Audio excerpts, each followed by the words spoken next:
16985406. In the case of emergency, you probably steer something like this. So we're a little bit away from our boat build. At least you look cute.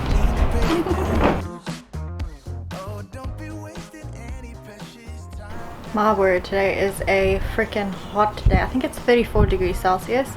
Summer is finally here. Happiness. But today there's no wind, so it's proper hot. So we're just going to tape around where we're going to put the name and our badge and everything, and see if it's the exact same size as we want before we let Dion from Exclusive Printing know that he can go ahead and print out our stickers. And then we will be popping our stickers on. Ricky, I'm leaving to Pretoria on Wednesday, so I can't be here for that, but Ricky said he's going to wait for me to get back before he puts the name on because it's quite a big thing.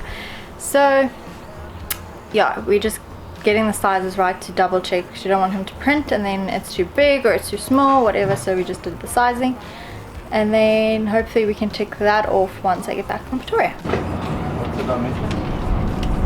16985406.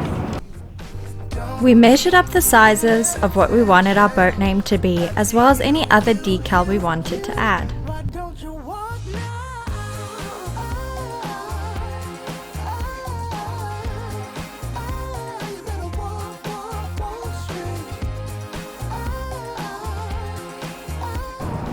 That looks fine.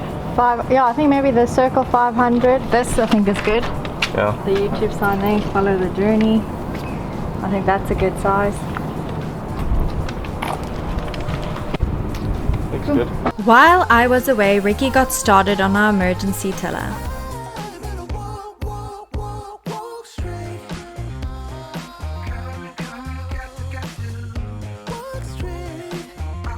So today the plan is to make a tiller arm, emergency tiller. One of those things when the whole system fails. It's one of those backups that we got to do. I have been procrastinating about it a little bit, but let's get down to it. So let me show you what I got in mind. So that at the moment, the bottom one is what links our two rudders together. That's where our hydraulic steering is connected. That's the cross-link bar over there that goes across, and that's where our shaft to the rudder goes down.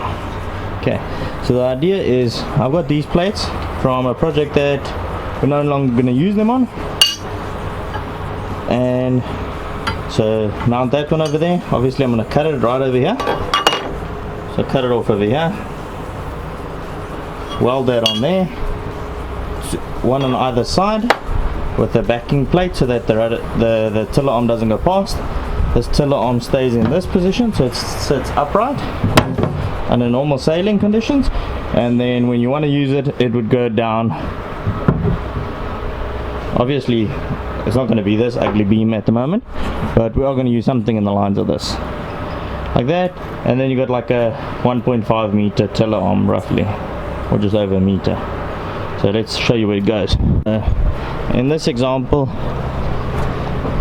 there's it over there, and you'll still have about 20 degrees of steering using this method, which is pretty good, I reckon. Unfortunately, this is not wider, so we can't go any further out, but in the case of emergency I think it's going to help a lot. I mean, if you really have to, you could put it to the top of this, just disconnect the pin at the back, move it to the top, and you can steer from the top.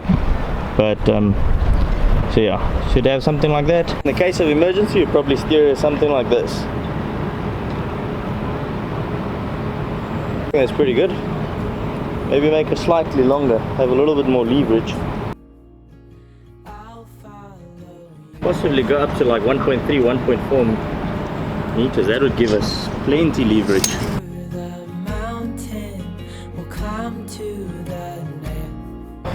These two sections of wood are actually already very stiff, but by laminating them together, we're even going to get more stiffness out of it, so it won't flex too much when we're steering. It actually probably won't flex at all.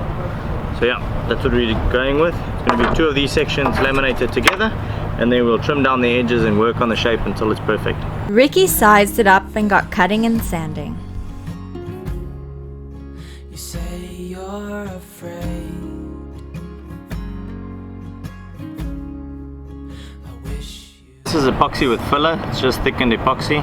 It's a fast set, and we're going to bond them, laminate the two together with this. And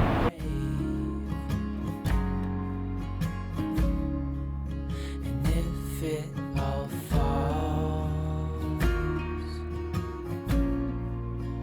if it all breaks, I'll still be here. We'll fix these mistakes.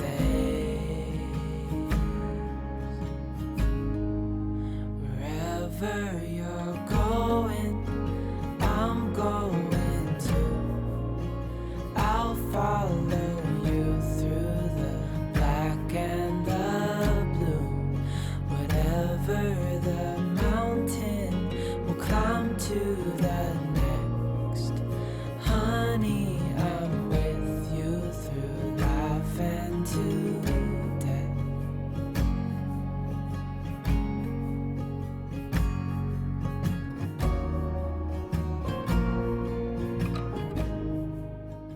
That, folks, is your 2-minute builder tiller. And now what do you think?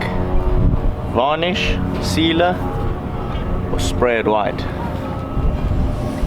Check out that wood grain. I mean, I'm not going to wet it now, but check how beautiful that wood grain is. Follow you through the black and the blue.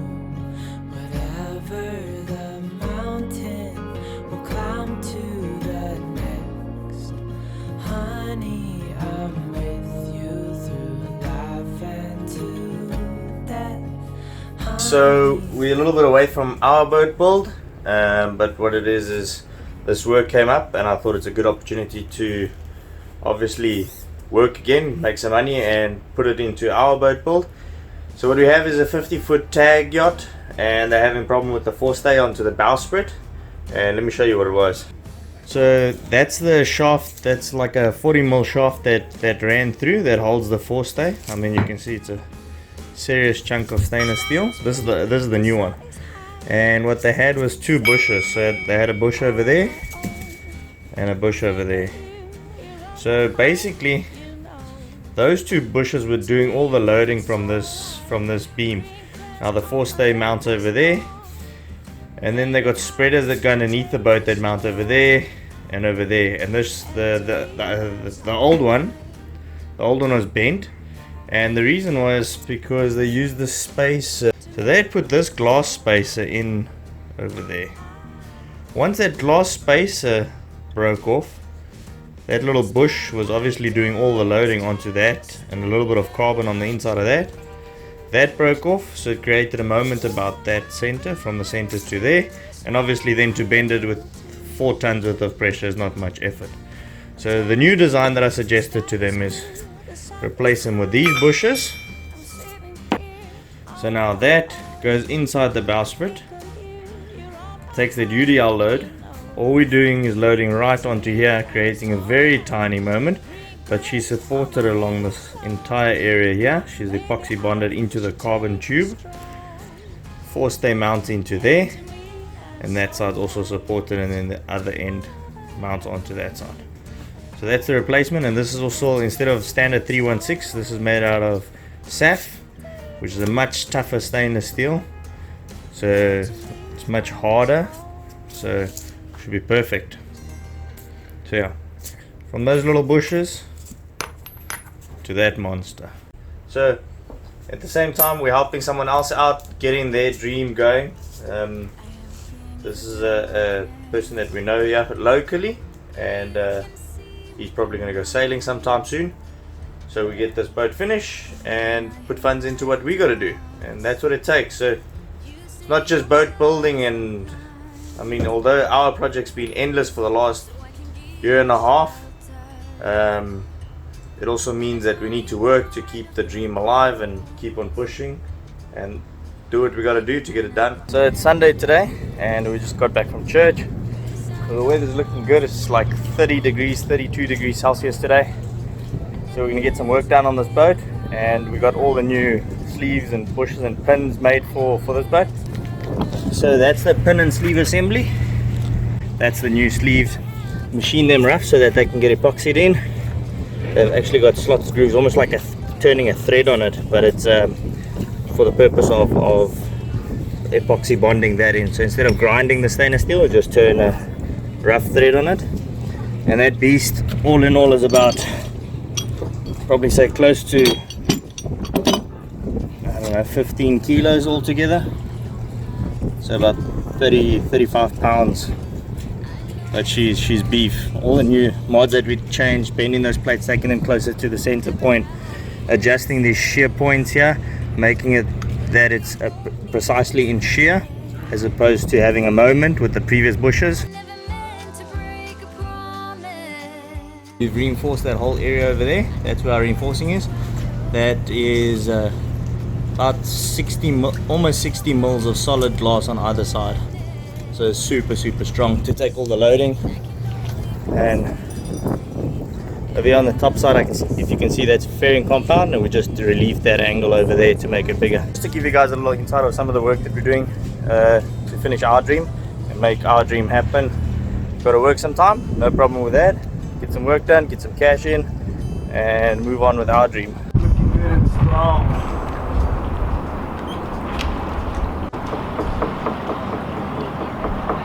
And how does she sound? Beautiful. Beautiful. Probably the best epoxy work I've ever done. That thing's freaking amazing. I never meant to break a promise. I never meant to run away. Ricky hasn't climbed in one of those suits in a while. Just when you thought your fiberglass days were going to be done, babes. Yep. And then you run out of money.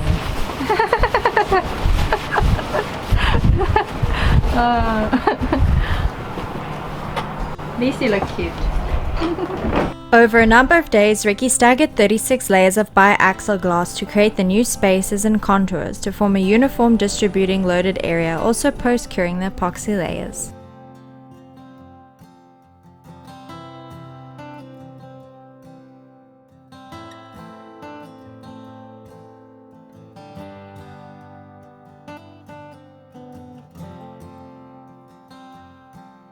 Stay tuned till next week to see the end result.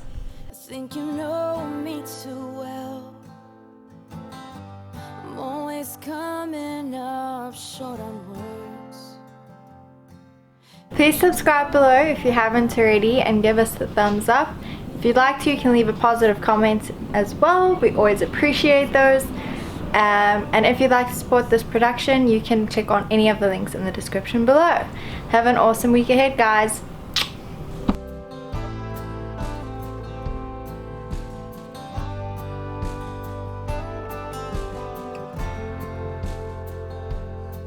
So just give